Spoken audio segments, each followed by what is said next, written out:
Hey, girl. Make sure y'all shop Framewear, ladies. Look at my boutique. I'm doing 15% off for the President's Day, and the code is PRESI, PRESI. So take advantage of that discount, fellas. Am I shy? Sometimes. You realize me because of my leg tattoo, yes.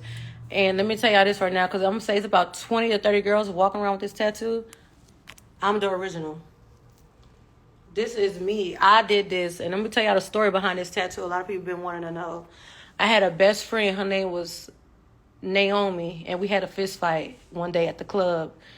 She was a strong-ass bitch. Like, she was shorter than me, but she was bigger than me at the time because I was skinny. But she was all muscle.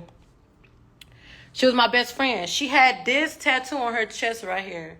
I want to look at her Instagram. I hope she's doing good because after we stopped being friends, she turned to a gothic. But I really want to see how she been. So this tattoo right here, she got on her chest.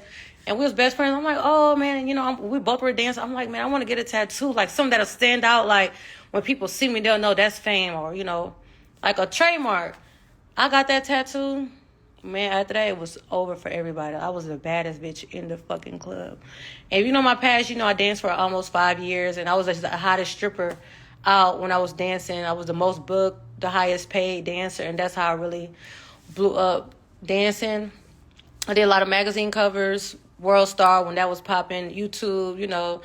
Just being like the top 10 IG model. Like, you know when that shit was popular.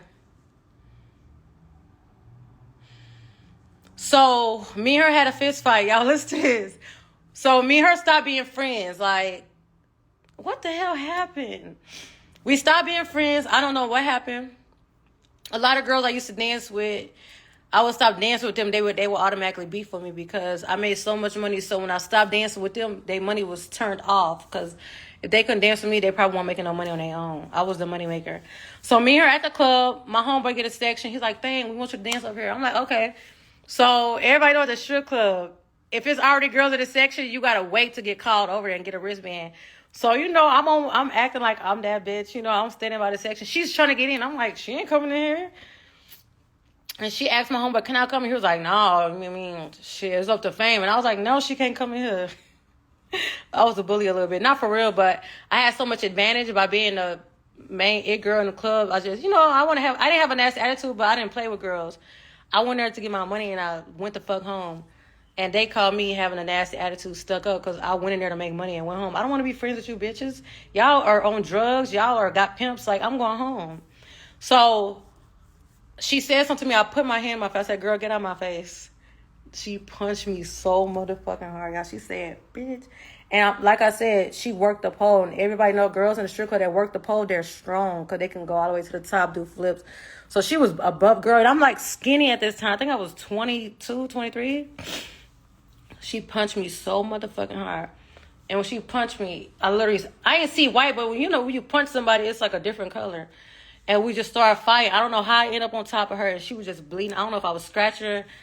And security, he pulled me off of her and literally threw me on the ground. That's when I was like, oh my God, like, what is going on? The security, and he took advantage of that because I was just a bad bitch. So he literally pulled me from the back off of her and grabbed me and just threw me down. That's when I blacked out. I'm like, this nigga just, like, this girl punched me first in my face, dead ass. Like, she just said, "Bitch." And I'm like, so we started fighting. Security picked me up, threw me, and she got fired from the club forever for hitting the baddest bitch in the club. Like, don't you ever fucking touch me. But we did apologize after because I felt bad. I'm not a fighter, y'all. I don't fight. Like, what the fuck I look like fighting, you know? And a couple times in the strip club, like one time I know I didn't win a couple fights. I think I had probably like 6, 7 fights, and it's not cute or nothing to brag about. But me and her to fight, she got fired from the club. I think she paid like $2,500 to come back. And she was just, "Phfame, I'm so sorry, blah, blah." And her name was Naomi. She was my best friend. After that, she danced for like another year, and she just went MIA. And I ended up eventually seeing her on Instagram, and she turned to like I ain't gonna say holy, but she turned to like a spiritual girl that was traveling the world. And, you know, you could tell she changed her life. She was out in the woods at waterfalls and then she turned into like a little gothic too. And I'm like, damn, I hope she's doing well. And my homegirl posted her a hairstyles I used to go to in Houston. And I'm like, oh my God. Because after that, I lost her page. And I just hope she's doing well. But she was my best friend. She punched me in my face. Actually, me and three of my best friends fought. That's why I tell people in the strip club, them girls are not your friends. Like, if you the person that's beneficial for them, as soon as you stop dancing with them, it's strictly going to be beef. Like, every girl I was dance partners with in the strip club, when I stopped dancing with them, they fought me because I was the income. You know what I'm saying? So strip club fans are not real friends ever, unless you dancing with your family member. And I don't even advise people to do that. Why you want to hit me? This girl said I would have punched you too. Yeah, I mean, they did. I was the main income. Shit, when I stopped dancing with them hoes, nobody paid attention to them anymore. They got niggas, and the niggas that was tipping in the club, they was out for fame. Oh, you fame partner? Yeah, you can come. I'll go there and say, they're like, they want fame. Let me get fame. And I'll go there like, hey, can my partner dance too? They're like, yeah, that's your partner. They're like, man, I really don't want her. And if a dude say, I really don't want her, your dance, I had my friends mad at me because the dude didn't want them over. I'm like, girl, what you want me to do? You're not his type. Then the thing is, I'm kind of on the light-skinned side, so the girls I would dance with would be brown or darker. So if a dude want me, he'll want, if he got another type, if his homeboy got a taste for another girl, the other girl was brown skin, thick.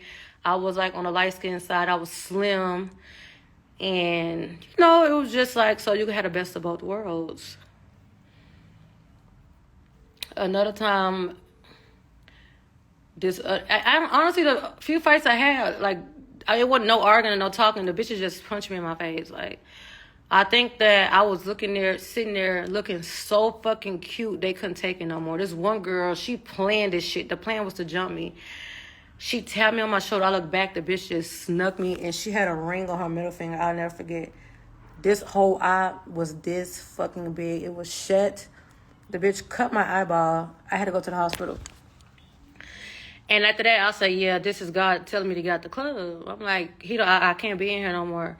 I'm like, I'm getting snucked. I'm getting jumped. All because I was making money. And it's like, bitches is so miserable. And I was like, man, I got like one more year in me because I don't live like this. I came here to get money and take my ass home. And bitches is sneaking me. They jumping me. They talking about me in the fucking locker room. It's like, it was so uncomfortable. So I think I did, after I got snuck that time, I did one more year. Then I was like, I'm out of here. Yeah, so that's what happens when you cute and pretty in the strip club. You got a lot of followers and you in there to make money. And they was like, she stuck up. She thinks she all that. Because I go to work, get my money, and go home. Why in the fuck would I be friends with y'all? Y'all in here doing drugs, fucking on all the fucking not workers, fucking on the fucking customers, going home with strangers. Not all the dancers, but it's some dancers that were sane like me. I think I was like one of the sane ones. I did have to get drunk though, because one night I went in the strip club sober. I said I can't do it. I had to go home. Because it's like I'm in here, I'm with a skinny ass 2-piece ass hanging out, and everybody's staring at me. So I couldn't go in there sober. It was a nightmare. It was a nightmare going in the club sober.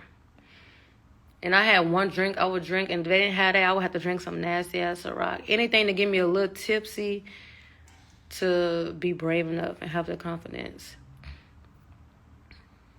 The streets is treacherous. Yes, Corey. Yeah.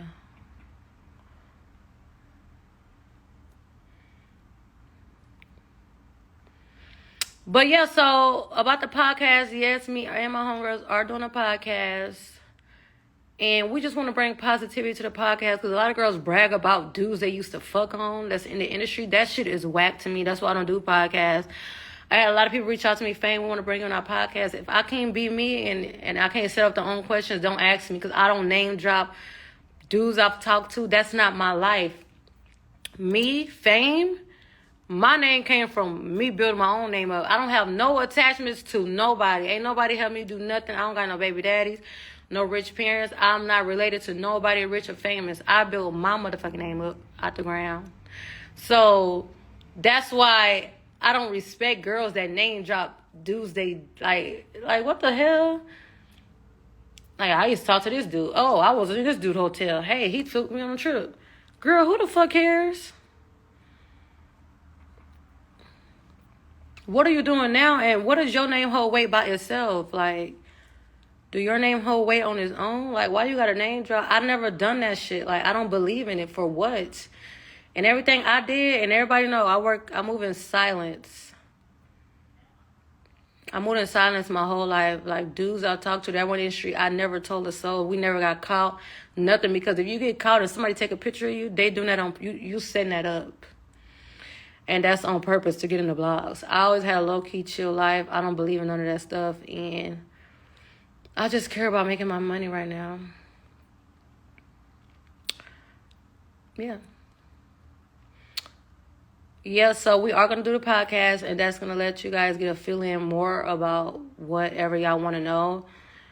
I'm going to do it with my homegirl, Ashley Monroe. Then I'm going to do it with Mina, my homegirl. So we're going to set that up, probably look at some locations, and we can get it started. Do I speak Spanish? No, I don't speak Spanish. I speak only English. The hell? I'm country as hell. I'm black. I'm not...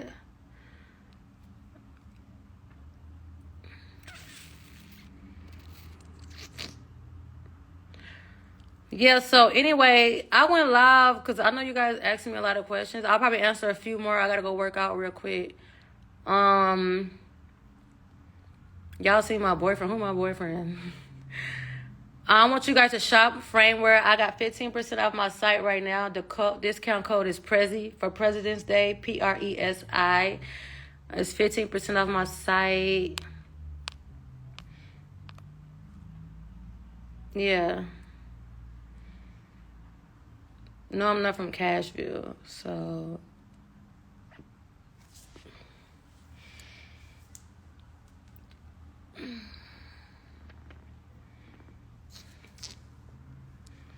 Man, if I looked like this, I would love my face.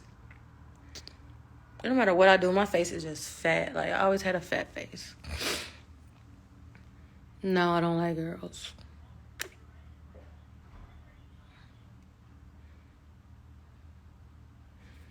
Yeah, I'm from Texas, baby. No, I'm not from no damn Chicago. I like Chicago, y'all. Like, when I was a dancer, man, I used to make so much money. And them Chicago, Detroit dudes, like that, them dudes got some money. I don't know where they got it from. But, man, like, they used to love me out there. Chicago, Detroit, Memphis was a little iffy. I used to be scared to dance in Memphis because them girls were so mean and nasty.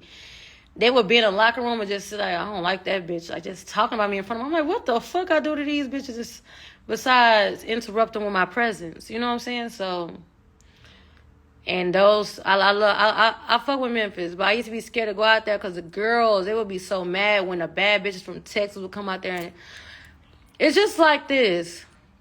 Imagine being 2 drug dealers in the city, and it's 100 drug dealers, and there's 2 drug dealers out there doing real good. Then me come out there and take over. So it's like I was stepping on their toes.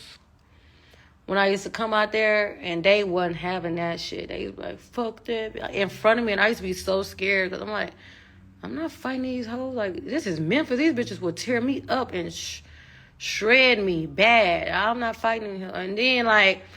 when I used to dance in Memphis, I don't really see a lot of attractive women. So it's like, I know they can fight. I'm like, yeah, these hoes gonna rip me up.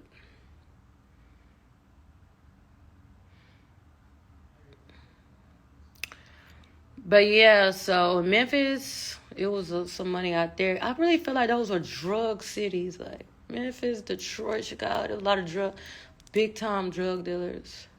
So, yeah, there used to be a lot of money out there. I had a bump in my face. Yeah, I didn't fuck with them Memphis girls. Hell no. Then the owner liked me too. Oh, man, them bitches try to rip. But they would talk, but they knew not to, like,